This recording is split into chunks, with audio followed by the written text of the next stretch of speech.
Hi, folks. Welcome to the Andrine Mendez Podcast. You can listen to this podcast wherever you subscribe to your podcast, be that on Apple or Google or even Spotify for that fact. So you can listen to this podcast on any of these channels as well. We talk about entrepreneurship, empathy, and electric cars. Now, for today's podcast, in this episode, I want to talk about electric cars and how uh, getting into or buying an electric car means a change of lifestyle. So if you're someone who's looking to explore or looking to switch from gasoline to electric, this podcast is for you. Now, my today's episode is in reply with one of the articles I found in Guardian the other day. So let me take you to the article, or if you're listening to this on the podcast, you can Google an article in Guardian where one of the customers who owns a Porsche took 9 hours to travel a commute of 130 miles. So you can just Google an article on Guardian which speaks around this. So um, it says there's one of these people who tried to travel 130 miles on their electric Porsche, and it took them 9 hours.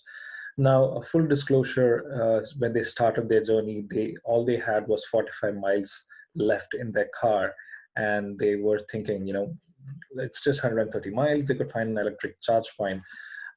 They love this car, and I'm sure someone who's looking to switch to electric, if they come through this article, you might think twice when it comes to considering the whole switch.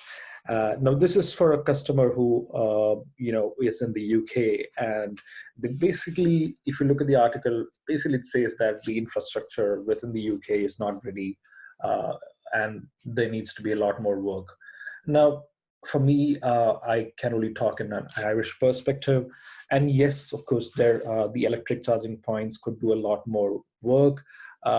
I think for the last 1 year now, ESB has been starting to charge customers when it comes to electric charging, and they said that they will install more chargers. And I have seen personally that happening in a slow pace, but obviously we all would want that pace to increase.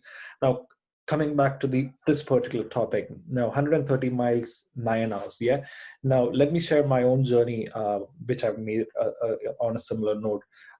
So I, with my family, kids, all of us, we traveled all the way to Donegal a couple of months back. Now this was pre-lockdown or between lockdown, I don't exactly remember, but anyway, so this was around 181 kilometers. Yeah. Now this was all the family fully loaded car, and we made this more interesting because we actually clubbed in with another family who also owned an electric car. So this was two Nissan Leafs, both 40 kilowatt batteries, traveling to Donegal together. So it was an interesting journey. Now, I've done a journey before this to Cork, and it was tragic. And it would follow something in terms of what you heard from the article. But I've learned my lesson. What I'm trying to say is, if you're looking to switch to electric, yes, the infrastructure need to improve. That doesn't mean it's a hindrance. Whatever infrastructure is there, you could very well survive with it. It's just that it requires an extra sort of effort in terms of planning. Now, for me, I'm not a great at planning things. Thankfully, in my trip here, I had my friend Shreyas who did the planning work, and it was much easier for me. So, if you look at this journey from Dundalk to Donegal, it is a 181 kilometer journey. It's 3 hours. We both had kids, so it doesn't mean that at any point, be it electric or gasoline, we are not going to take this journey at one spot. We will have to stop. So that's where the planning comes into, right? So what we did was, when we started off this journey, we looked at points where we could have lunch or grab something to eat, and we looked at charging points around that area. Now you need to understand this. We need to charge two cars. Yeah. So what we did is we looked at charging points. Now, if you're someone again who's looking, how do I go about finding charging points? You can go to ESB, their website, and it shows you all the charging points within the country. You can click in on a certain area, it'll show you where it is.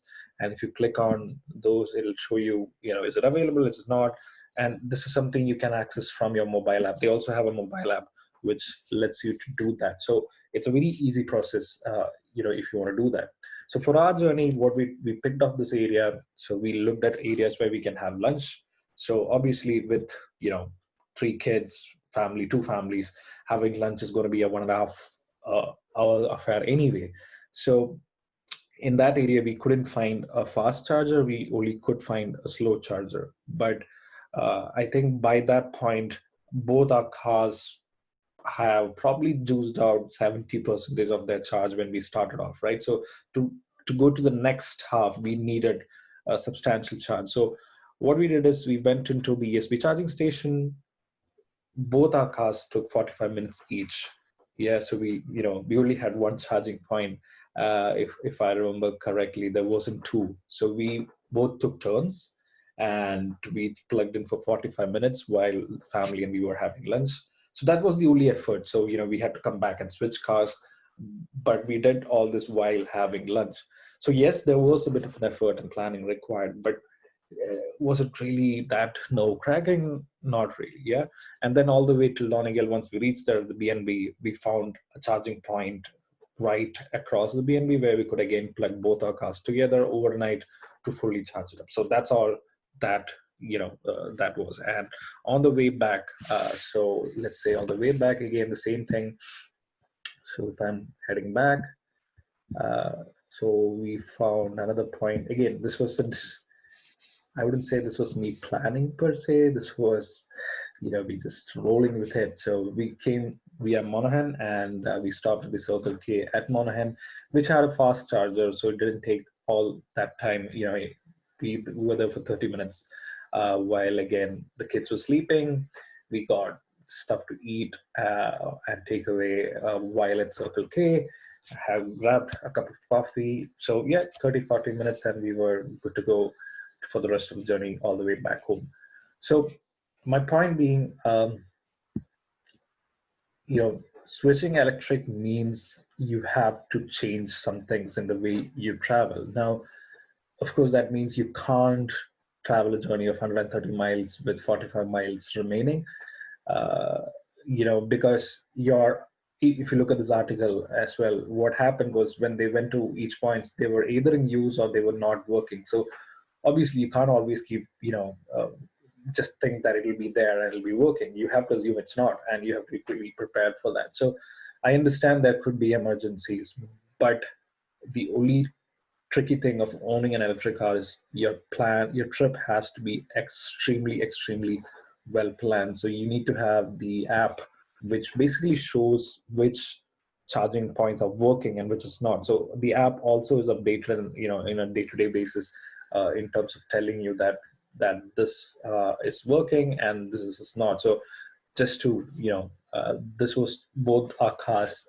We had a picture when we reached Donegal. So both Nissan 40 kV batteries, much lesser range in terms of it. So altogether, 181 kilometers one go to and fro. That is roughly 400 kilometers is what we covered, and we had to make one point stop. So based on that being slow charging or fast charging, that's all the time we spent. And obviously, we're not just waiting there for the car to charge. That time was spent in feeding the family, buying coffee, and doing stuff. So point being, if you're looking at this article and wondering, is that a lot? Is electric really for me? Is the infrastructure good enough?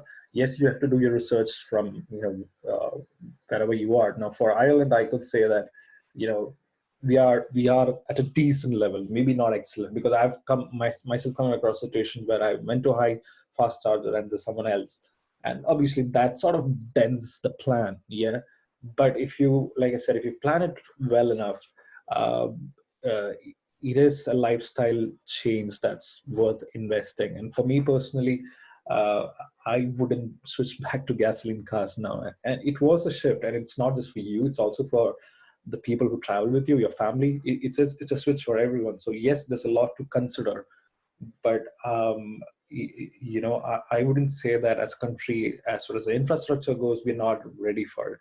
It's just that you have to be an extra cautious, extra level of planning when it comes to your travel. So if you're looking to switch to electric, there are a few things that obviously you need to consider, and we'll have a different discussion on that.